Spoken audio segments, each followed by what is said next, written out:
Ok, lá vamos nós de novo. Estou lidando aqui, lutando, sabe? Esgrimando, sabe? Dando uma de Dom Quixote contra um smartphone, sabe? Que já está velho, certo? Está usado, está vencido, entendeu? É um Motorola aí, é 6, sabe? Só que ele tem a entrada C, onde eu posso usar um dispositivo, sabe? Que eu ganhei de presente aí, um microfone de lapela. E ele é o único dos meus dispositivos aí, usados todos eles, certo? Que tem a entrada C, entendeu? Mas vamos lá novamente, tá certo? Eu dizia que hoje são 20 de agosto, 2/3 do mês de agosto já ido, sabe, pro buraco, entendeu? Tem mais 11 dias aí para findar o mês. 30 são o quê? 60%, certo? 60% do mês já foi, tá certo? Tem mais 30 aí para ir pro buraco, tá certo? 63%, 63,9999%, ou 63,333. Mas assim, sabe, vamos que vamos. Eu estou inventando aqui, sabe, essa apresentação, bora ver no que vai dar, tá certo? Mas hoje são 20 de agosto, hoje é terça-feira, certo? Hoje é dia de novena, certo? É bom deixar para ir para a novena no começo na próxima semana, no começo de setembro, na primeira terça-feira de setembro é bom de ir para a novena, porque segundo aí, sabe, as pessoas que aí, sabe, vão para a igreja, frequentam a igreja, tem militância na igreja, certo? Acham que a primeira novena, a primeira novena do mês, certo? Aí, sabe, a primeira terça-feira do mês é o melhor dia para se ir a novena, certo? Porque eu não sei porquê, eu não sei dizer. Mas tem dois efemérides para hoje, aí lembra hoje, sabe, o nascimento de Frei Caneca, 20 de agosto, lembra Frei Caneca, certo? Frei Caneca foi um religioso e revolucionário brasileiro, nasceu em 1779 e morreu em 1825, eu já fiz o cálculo, deu 41 anos. Ele viveu pouco porque ele foi executado, certo? Ele apoiou a Revolução Pernambucana de 1817 e por conta disso ele foi preso, certo? E em 1824 ele participou de movimentos pela independência do Brasil, inclusive da Confederação do Equador, e aí, sabe, por conta disso ele foi preso e foi executado, tá certo? Diz aqui que o nome dele era Frei Joaquim do Amor Divino Rabelo Caneca, tá certo? Aqui já está dizendo que ele era frei, certo? Aí já é o nome dele aí dentro da congregação, da organização religiosa ao qual ele pertenceu. Nasceu no Recife, em Pernambuco, em 20 de agosto de 1779, século XVIII, portanto. Veja que 1789 está perto de 1789, certo? Que foi o ano da Revolução Francesa, tá certo? Mas não tem nada a ver porque nessa época ele não ainda, sabe, não podia, ainda usava fralda, não se dava conta do que acontecia na França. Era filho do português Domingos da Silva Rabelo e de Francisca Maria Alexandrina. O pai dele era fabricante de barris, certo? Fabricante de barris. Frei Caneca entrou em 1795 para o convento do Carmo, no Recife, ordenando-se frei. Frei é religioso, certo? É diferente de padre, certo? O frei professa com intensidade 3 votos religiosos, castidade, pobreza e obediência. O padre professa os 3, mas o de pobreza é mitigado, é mais leve aí, tá certo? Em 1799, com apenas 20 anos, ele se tornou frei, certo? Na ordem dos carmelitas. Passou então a lecionar retórica, filosofia, poesia e geometria. Vai ver que dentro do próprio convento, certo? Caneca foi o nome que ele adotou, Frei Caneca, porque vendia canecas nas ruas do Recife quando criança, tá certo? Aí chamaram ele de Frei Caneca e pegou, e ele assim se tornou Frei Caneca. Em 1817 ele participou de um movimento revolucionário que fazia críticas ao regime monárquico, certo? Veja que Dom João chegou aqui no Brasil em 1808, se a memória não me trai, corrido aí, sabe, de Portugal com medo do Napoleão Bonaparte, certo? Aí em 1817, portanto, aí, sabe, tira de 17, 8 ficam 9 anos, 9, 8 e 17, certo? Tinha 9 anos, quase 10 anos aí que Dom João tinha chegado no Brasil, tá certo? E eles já estavam ali fazendo movimentos aí, certo? Contra o regime monárquico, certo? E eles queriam que fundar uma república ali no Recife, certo? No Recife, os conspiradores eram principalmente elementos de uma classe média formada por comerciantes, padres, alguns oficiais, senhores de engenhos e maçons, insatisfeitos com a centralização política que emanava do Rio de Janeiro e com os abusos fiscais que beneficiavam os portugueses. Frei Caneca e outros aí preparavam um levante para o levante de 8 de abril de 17, mas no dia 4 de março, antes que os planos estivessem prontos, o governador de Pernambuco ficou sabendo do movimento e mandou prender os principais implicados. Então fica aí a só notícia, sabe, de que o Caneca, sabe, foi aí um brasileiro, sabe, que apesar, né, de assim, sabe, de ter entrado nessa vida aí monástica, certo? Se interessava pelos assuntos temporais, entendeu? Vê se pode uma coisa dessa, entendeu? Não sei. E a outra figura que tem aqui, rapaz, é a Cora Coralina, tá certo? É outra efeméride. Cora Coralina foi uma poetisa e contista brasileira contemporânea.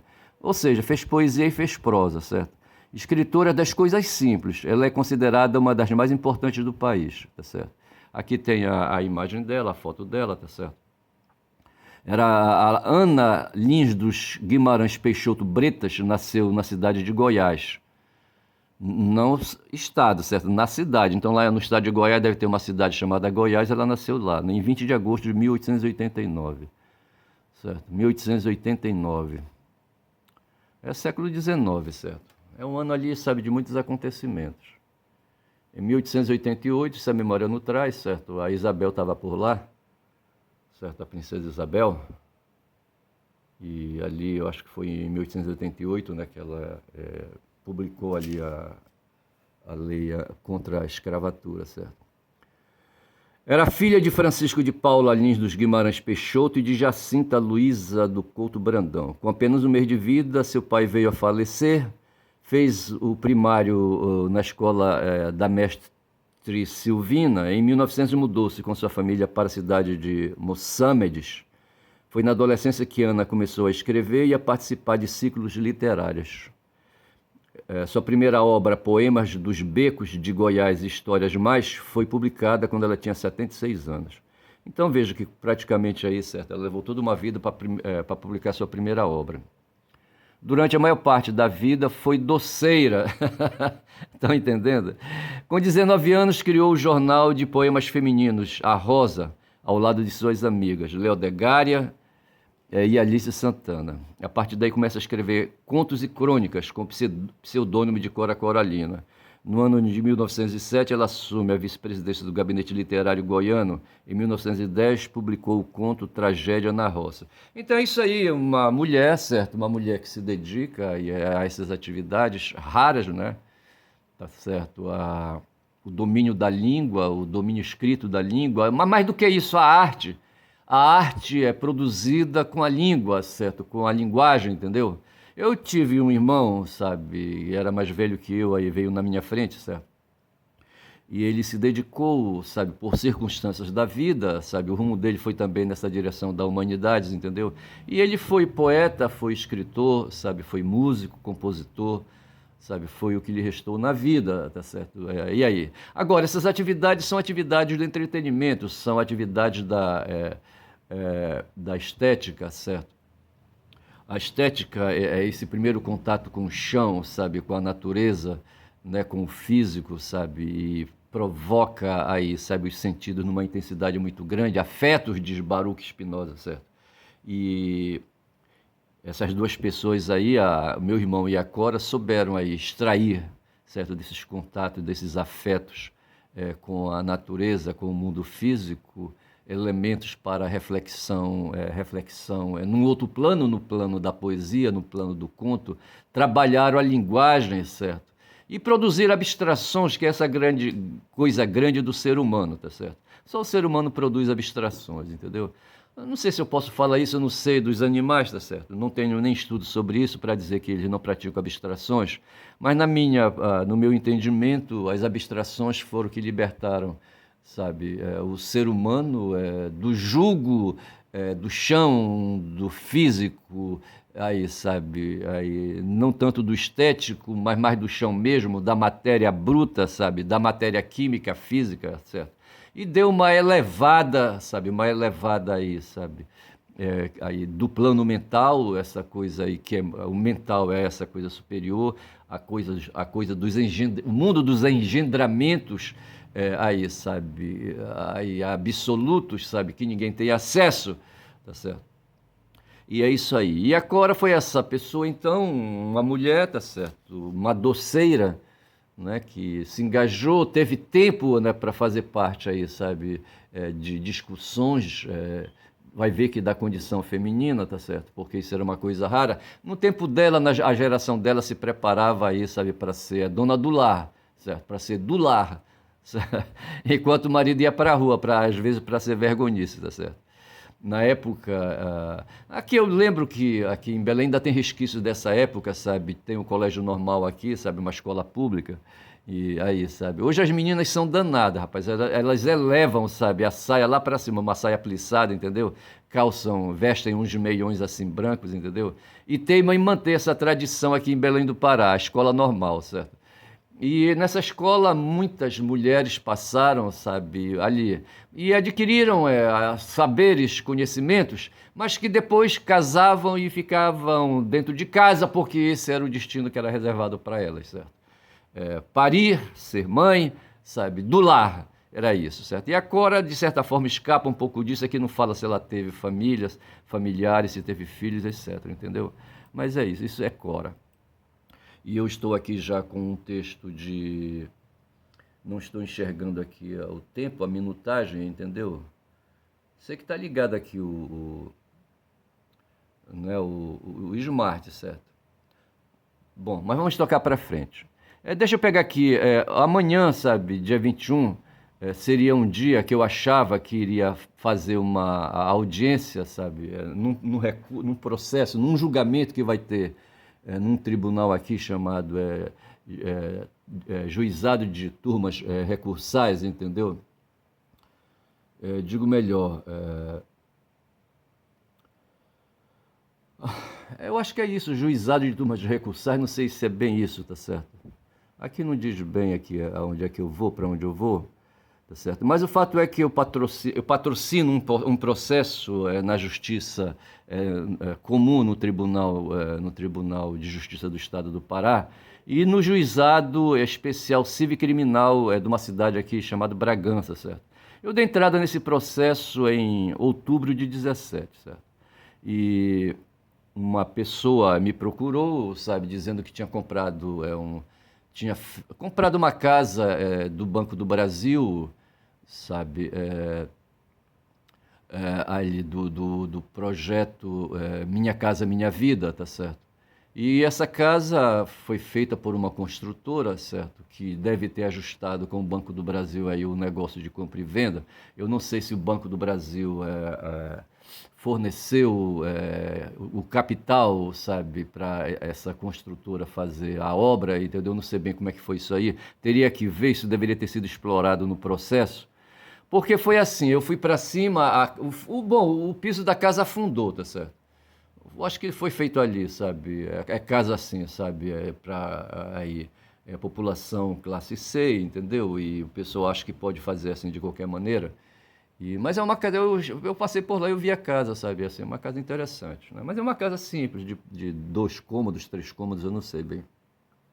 Só sei que o piso dela afundou e o dono, sabe, o dono da casa me contratou para fazer aí uma ação contra aí para tentar discutir essa situação, certo? E na minha cabeça veio que o responsável por isso era o Banco do Brasil, tá certo? Que tinha feito um contrato para mim, certo? Para mim fez um contrato de compra e venda, tá certo? Com base aí no código civil, tá certo? E para mim não interessava questionar o construtor, tá certo? O meu cliente não tinha nada a ver com o construtor, tinha a ver com o Banco do Brasil, certo? Que deu dinheiro, certo? E ele escreve o contrato, certo? Com o Banco do Brasil, tá certo? Mas ele também subscreveu um contrato de seguro, certo? Contra aí, sabe, eventos aí, sabe, que pudesse acontecer com o imóvel, assim, sabe? Eu só sei que eu chamei o Banco do Brasil e chamei o seguro, a seguradora, tá certo? Que por acaso também é do Banco do Brasil. É uma tal de Brasil Seguro, Companhia de Seguros, tá certo? E o Banco do Brasil, SA, seria a primeira parte, o chamado aqui reclamado no processo, e o segundo, tá certo?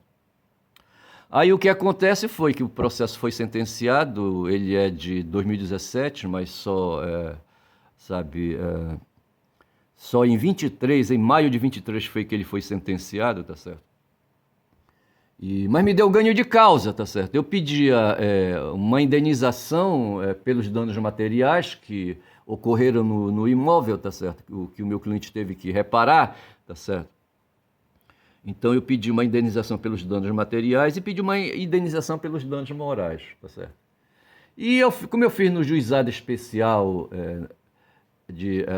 no juizado especial, esse foro, essa jurisdição, sabe, do tribunal, não permite que a gente coloque aí valores muito, muito altos, certo? Eu fiz isso dentro de uma estratégia para evitar que, caso ganhasse, sabe, a causa, sabe, por se tratar de Banco do Brasil e de uma seguradora do Banco do Brasil, eles pudessem, com as facilidades que eles têm, com os esquemas que eles têm, sabe, de disputa judicial, inclusive com escritórios aqui na região, sabe, escritórios em Brasília, eu quis evitar que essa discussão fosse para Brasília e ali se perdesse para sempre, tá certo? Aí eu entrei no juizado, mas fiquei, pelo meu lado, limitado a valores aí